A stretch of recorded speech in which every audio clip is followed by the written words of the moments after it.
एक बार की बात है, एक नगर में एक संत रहा करते थे। वो संत हर समस्या का समाधान दे देते। उनके पास चाहे कैसी भी समस्या लेकर आओ, हर समस्या का समाधान वो बड़ी ही सरलता से देते।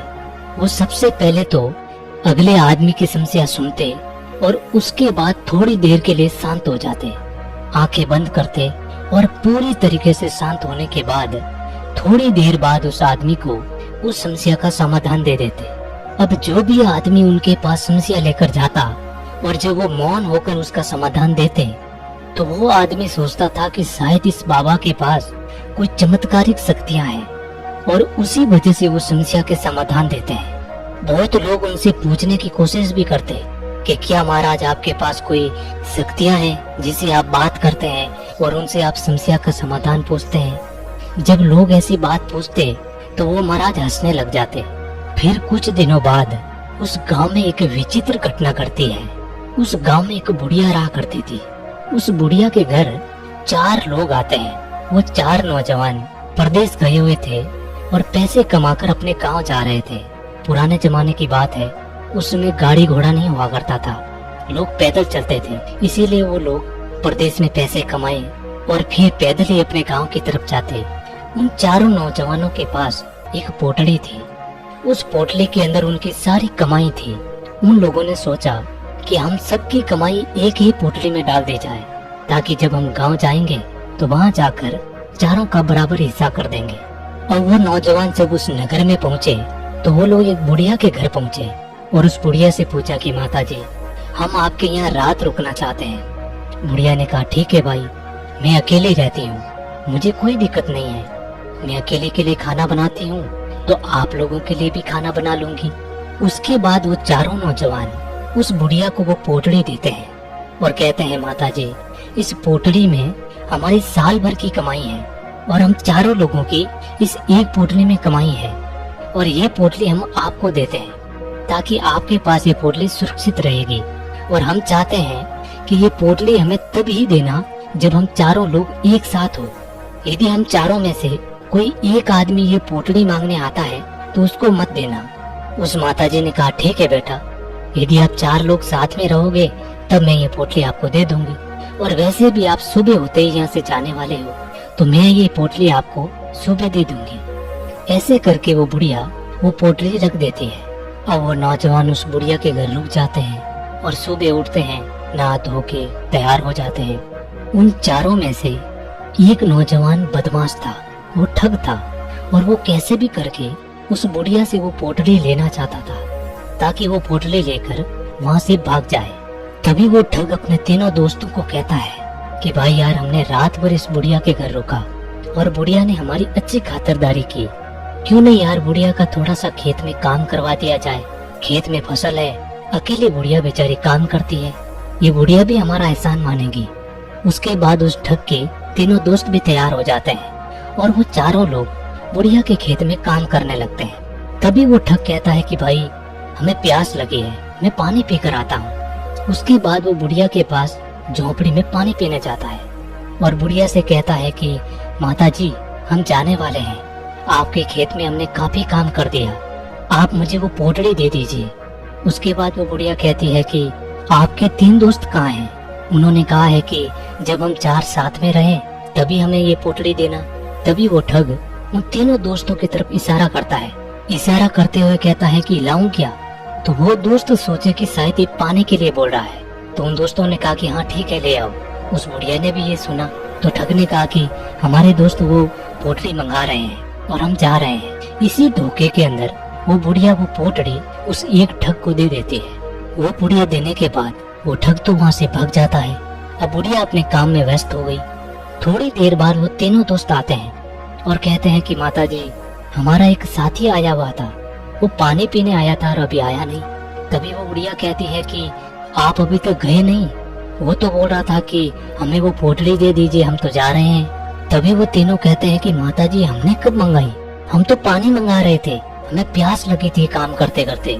तभी वो बुढ़िया कहती है कि मैंने तो वो पोटली आपके एक साथी को दे दी। तभी वो बुढ़िया और तीनों नौजवान समझ जाते हैं कि वो हमारा साथी हमें ठग के चला गया और हमारा सारा धन लेके वो भाग गया। उसके बाद वो तीनों कहते हैं कि माताजी, हमने आपको कहा था जब हम चारों साथ में रहें तभी पोटली देना, ये तो आपकी गलती है। हम तो राज दरबार जाएंगे और इस बात का राजा ही फैसला करेगा। उसके बाद वो तीनों नौजवान राज दरबार चले जाते हैं और अपनी सारी समस्या राजा को सुना देते हैं। राजा ने जब ये सारी समस्या सुनी तो तुरंत ही बुढ़िया को आदेश दिया कि वो राज दरबार में आए। बुढ़िया राज दरबार आती है और राजा ने सारी समस्या सुनी और कहा कि इसमें तो बुढ़िया की गलती है।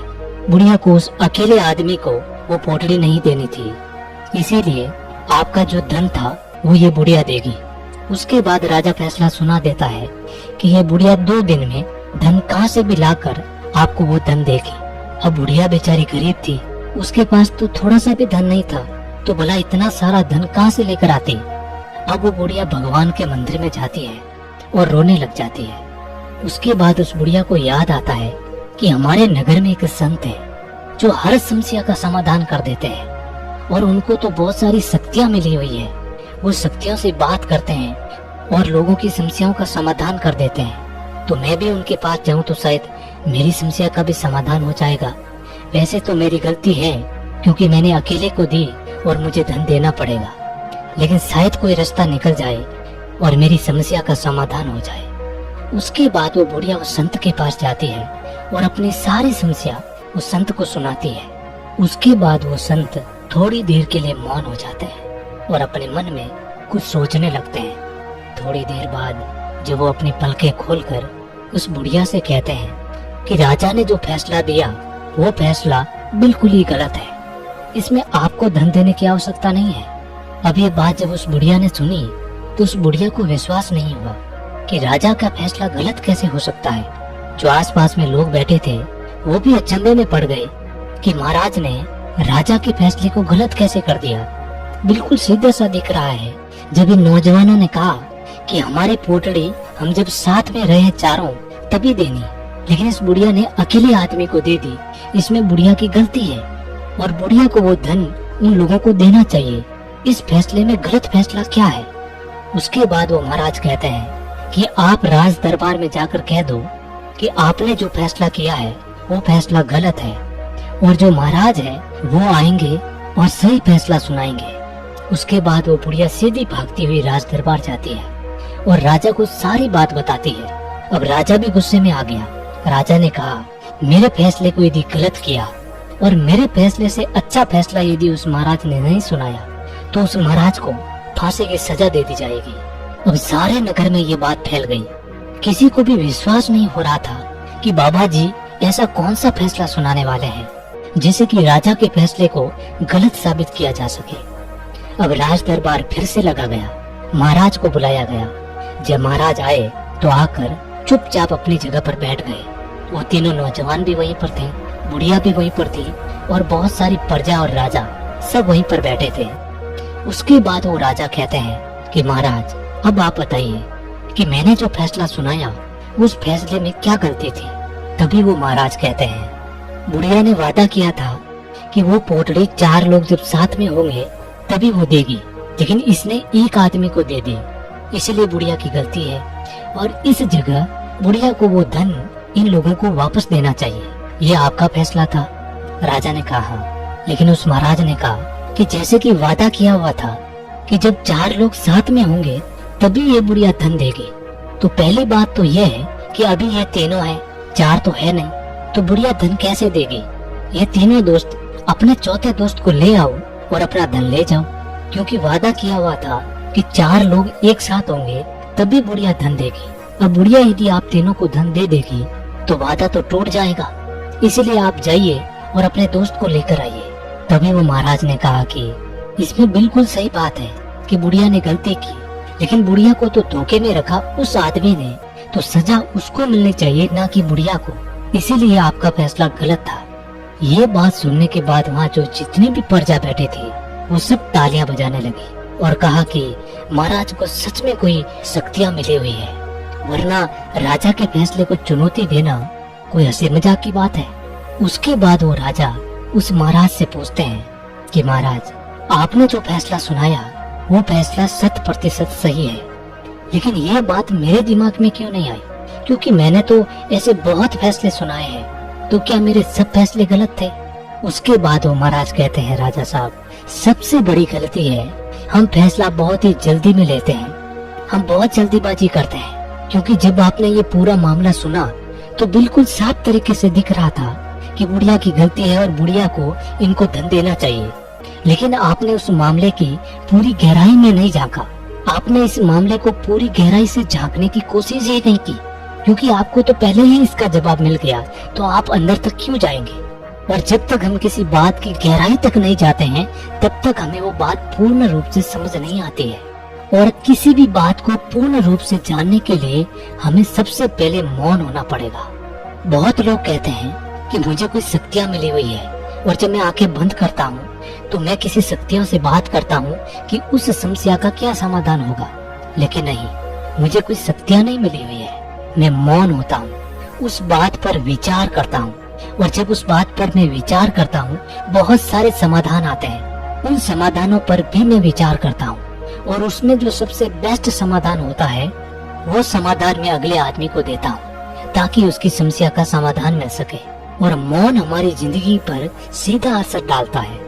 आप सोचिए कि आपने इतना जल्दीबाजी में फैसला लेकर इस बुढ़िया की जिंदगी बर्बाद करने वाले थे, क्योंकि हमारे फैसले ही हमारी जिंदगी को निर्धारित करते हैं। जब हम सुबह उठते हैं तो हम कोई भी काम करने से पहले उसका फैसला लेते हैं। वो फैसला यदि सही है तो हम वो काम करते हैं, और सही तरीके से फैसला लेने के लिए हमें अंदर से मौन होना पड़ेगा। किसी भी बात पर आप मौन होकर उस पर विचार कीजिए, तभी आप सही फैसला ले पाएंगे। क्योंकि हमारी जिंदगी फैसलों से चलती है। हमारे ही फैसले हमारा भविष्य तय करते हैं, हमारी जिंदगी का अगला पड़ाव तय करते हैं। फैसले छोटे हो या बड़े, सब हमारी जिंदगी को निर्धारित करते हैं। इसीलिए सबसे पहले यदि सही तरीके से फैसले लेने हैं तो हमें अंदर से मौन होना पड़ेगा। मौन होकर उस फैसले पर विचार कीजिए। आपके सामने बहुत सारे फैसले आएंगे कि लेना है कि नहीं लेना है, उसका क्या नुकसान है, क्या फायदा है।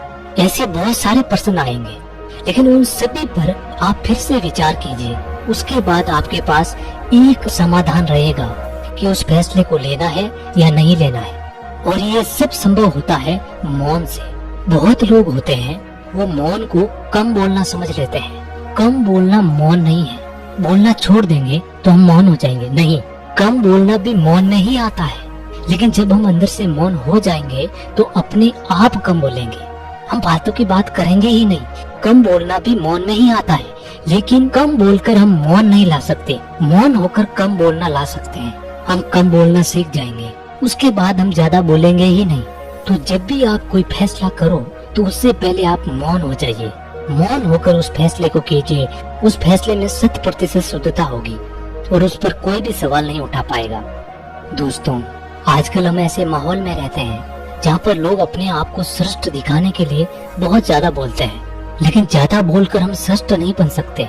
ज्यादा बोलकर हम मूर्ख बनते हैं। और आपको यदि ज्यादा बोलने की आदत है तो उसको बंद मत कीजिए। आप सबसे पहले अंदर से मौन हो जाइए।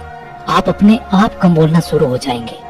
थोड़े दिन मौन होकर देखिए, उसके बाद आपको खुद को अपने अंदर चेंज दिखेगा। आपको लगेगा कि हाँ यार, मैंने कोई गलती नहीं की कम बोलकर। क्योंकि जब हम बोलते हैं तो हमारे शरीर की ऊर्जा खत्म होती है, और जब हम मौन हो जाएंगे, कम बोलेंगे, तो वो जो फालतू की ऊर्जा खत्म हो रही थी वो ऊर्जा हमारे अंदर रहेगी, और वो ऊर्जा दूसरे कामों में लगेगी। अच्छे फैसले लेने में, काम करने में, अच्छी नींद आएगी, तनाव मुक्त हो जाएंगे, मस्तिष्क की जो मेमोरी है वो तेज हो जाएगी। शायद आपने देखा या नहीं देखा, लेकिन जब आप स्कूल में पढ़ाई कर रहे थे तो उस समय जो बच्चे होशियार होते थे, जो कक्षा में सबसे फर्स्ट आते थे, वो बहुत कम बोलते थे। वो हमेशा पढ़ते रहते या फिर बहुत धीरे बोलते, कम बोलते। तो वो कम क्यों बोलते थे? इसका मतलब ये नहीं कि वो पढ़ाई कर रहे थे इसलिए कम बोलते हैं, नहीं, उनका अंदर से वो मौन था। वो मौन रहते थे, इसी वजह से वो पढ़ाई करते थे और उनको याद हो जाता था, उसकी मेमोरी तेज हो जाती थी। और जो बच्चे सबसे बाचाल होते थे, ज्यादा बोलते थे, उनको ज्यादा पढ़ाई नहीं आती थी। ये अक्सर देखा गया है कि जो बच्चा कम बोलता है, बचपन से कम बोलता है, वो बड़ा होकर होशियार होता है, जल्दी हर चीज को याद कर पाता है, सीख पाता है जल्दी, क्योंकि उसकी मेमोरी तेज होती है। बोलकर हम जो ऊर्जा खत्म करते हैं वो ऊर्जा हमारे अंदर दूसरे कामों में लगती है। वैसे मौन होने के बहुत फायदे होते हैं, क्योंकि चाणक्य ने कहा है कि कोई आदमी यदि ये समझ जाए कब, कितना और कहाँ बोलना है, तो उस आदमी को सफल होने से कोई नहीं रोक सकता। आप इतिहास उठाकर देख लीजिए, जो आदमी सक्सेसफुल है वो आदमी बहुत कम बोलता है, फालतू की बकवास नहीं करता है। तो हमें भी अपनी जिंदगी में यदि कुछ करना है, अपने जीवन को सफलता पूर्वक जीना है, तो कम बोलना शुरू कर दीजिए। और कम बोलने का मतलब यहाँ पर यह है कि आप अंदर से मौन हो जाइए, उसके बाद आप अपने आप कम बोलना शुरू कर देंगे। आप थोड़े दिन के लिए आजमा कर देख सकते हैं, इसमें कोई खर्चा तो आने वाला है नहीं। मौन होएंगे तो हमें खुद को पता चल जाएगा कि इससे क्या क्या होता है हमारे शरीर में। तो उम्मीद है दोस्तों ये कहानी आपको पसंद आई होगी और इसमें दी